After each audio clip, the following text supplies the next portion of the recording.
What's up guys, Jimmy here, and today I want to give you guys a little update on the state of Ryu. Now, I recently made a video discussing the current patch with Ryu having his solar plexus nerfed and a couple of other changes to him, and I predicted that his Capcom Pro Tour, run in 2026 might be pretty much over at this point. I was not really expecting anyone to pick him up and try him. At least we had that last year. And as I said, I predicted it was not going to happen again, and I was wrong so far. The very first Capcom Pro Tour 2026 event, which was EVO Japan, just concluded, and we did see Ryu, and it was actually quite shocking to me. I guess this is a good moment to clarify my stance on Ryu, because in my last video I feel like too many people got the impression that I believe Ryu is a weak character. In the last patch, I publicly said that I believe he's one of the strongest characters in the entire game. And clearly the change, I do believe the solar plexus change was pretty big for him as a character, but overall he still has the massive damage output. He can still rob you very, easily, if you want to call it that. So clearly Ryu is still a character that you can pick up successfully. So why did I say that I'm predicting no one is going to pick him up for the Capcom Pro Tour? It simply comes down to consistency at the end of the day. And I believe a lot of the strong characters who used to play Ryu have already shown signs of moving away from him, Ending Walker was actually the last remaining Ryu-only player for the last season. He did not have a lot of success at Capcom Cup, unfortunately, and now he's not playing Ryu, at least not primarily. And I doubt we'll see Ending Walker play Ryu at the Capcom Pro Tour this year. But to my surprise, Blas is picking up Ryu right now. I don't understand how this makes any sense, because Sagat is so strong at the moment. The Japanese community thinks he's the strongest character this patch, and for some reason Blas picked up Ryu for EVO Japan. I'm thinking of doing a full analysis on Blas's run with Ryu at EVO, so yeah, let me know in the comments down below. If you'd like to see that, we'll do that. But for now, I do want to focus on a different aspect, and that is just general character representation at EVO Japan 2026 top 32. One thing that I found interesting right away is actually a pretty good spread was there in general. We have 32 players and over 20 different characters actually showed up in the top 32. That is quite a lot of variety, and even though not every character was shown, there was quite a lot of possibilities to make that happen. One of the top 32 players, for example, Kosa, I'll show you in the bracket later on, it's quite interesting. Plays Ken as well. He ended up picking Akuma in the top 32, but yeah, he could have also bumped the stats for Ken. Jury could have been played by Killzyu, but instead was chosen to go Mai only. And I guess the only character that's really standing out in a big way here is really Mai. My representation is quite crazy, to be honest. 7 different players happened to pick up Mai, and keep in mind, EVO Japan was the biggest tournament ever for Street Fighter, okay?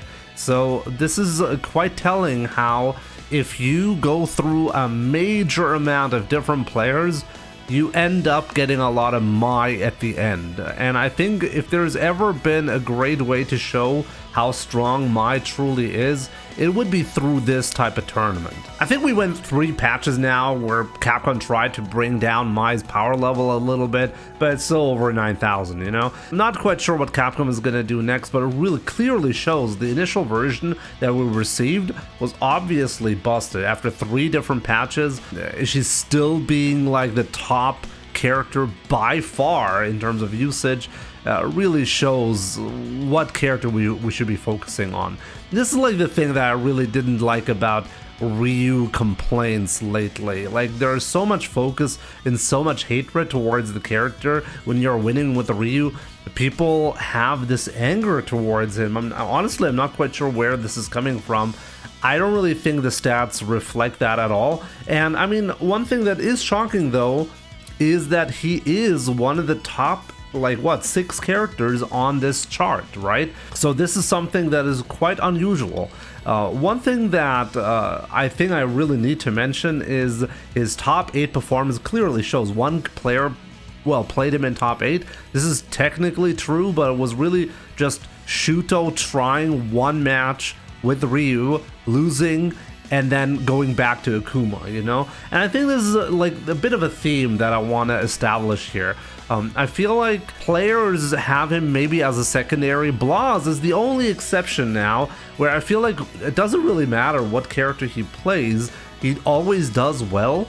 But with Ryu, he was really struggling at EVO as well. I mean, some people have said it's probably because he hasn't played Ryu in a while, but I honestly believe part of the problem is Ryu's consistency. But as I said, maybe I should just do the analysis and then we'll see how inconsistent the character really is. By the way, I just realized Marisa is completely cut off here from the list. There she is at the very end. But I guess it doesn't really matter that much. She might as well not be in the game. So this is maybe very fitting here. Now, one character I'm surprised about, I guess the most, is Ed not showing up in top 32. This could have been an event with a lot of Ed play as well. But yeah, I mean, at a big event like this, anything can happen, I guess. But still, tendencies are real.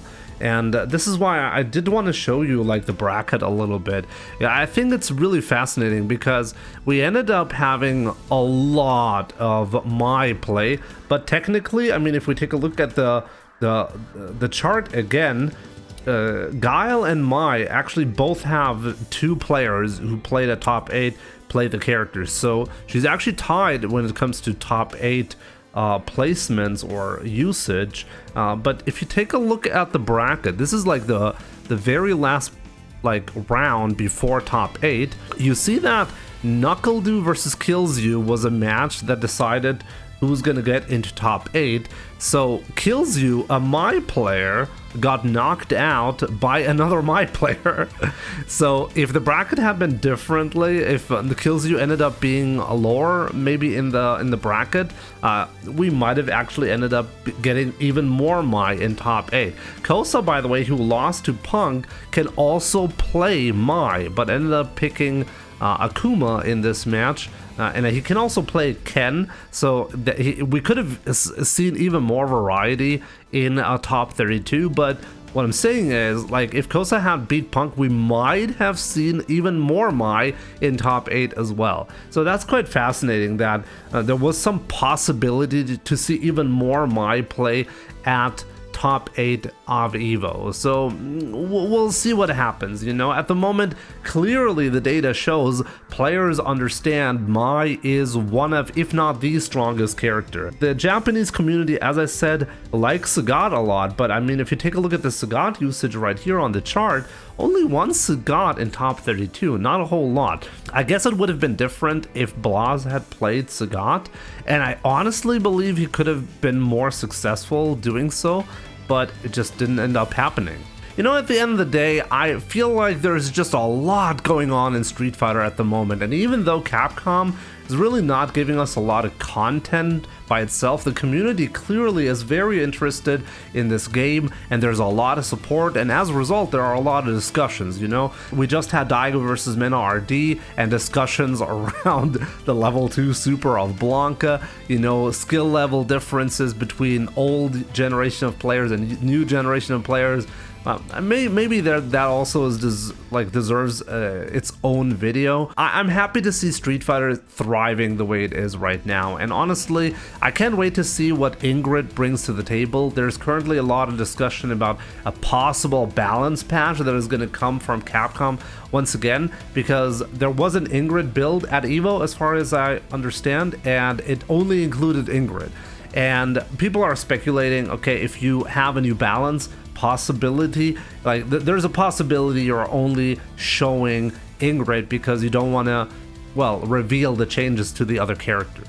So I guess from that point of view, people were rightfully triggered in me calling the last patch, like the Alex patch, Season 4. I did that specifically because I knew that was going to be the first version that we're going to be seeing the new CPT 2026 on. Like EVO Japan was the first Capcom Pro Tour 2026 event. And as a result, I really want to say that it aligns with the new season, right? But Ingrid is still a Season 3 character, so it's not Season 4, right? I mean, What do you guys think about this? I mean, honestly, I think it's just kind of messed up that we have this separation between the esports side and the, well, seasons in the game. And with the character releases and everything, it just nothing lines up properly anymore, and I feel like this should be different, right? Anyways, I called it season 4 in my last patch. Sorry about that. We're still in season 3. I understand this, and maybe we're actually going to be seeing another major patch that justifies calling, well, the next season 4 and not calling it season 4 right now. All in all, I think Ryu is in an interesting state where people clearly still pick him up as a strong character, but Shuto only as a secondary. Blaz, who knows, like maybe next season he's going to be playing Kimberly or whatever. It doesn't seem to matter with Blaz who he plays. I kind of wish he picks up Ryu again for real and mains him and shows us how it's done, you know? If there's ever been a player who's able to show consistency with really any character he's picking, it's Blaz. So there's a lot to learn from me personally, and I guess you guys are also interested in Ryu. I hope we'll see that. Still, I think it was fair for me to assume, and I still believe it's fair to assume we're going to be seeing less Ryu play in this season, specifically because other characters are more dominant, other characters are more stable. Most importantly, stability is what matters.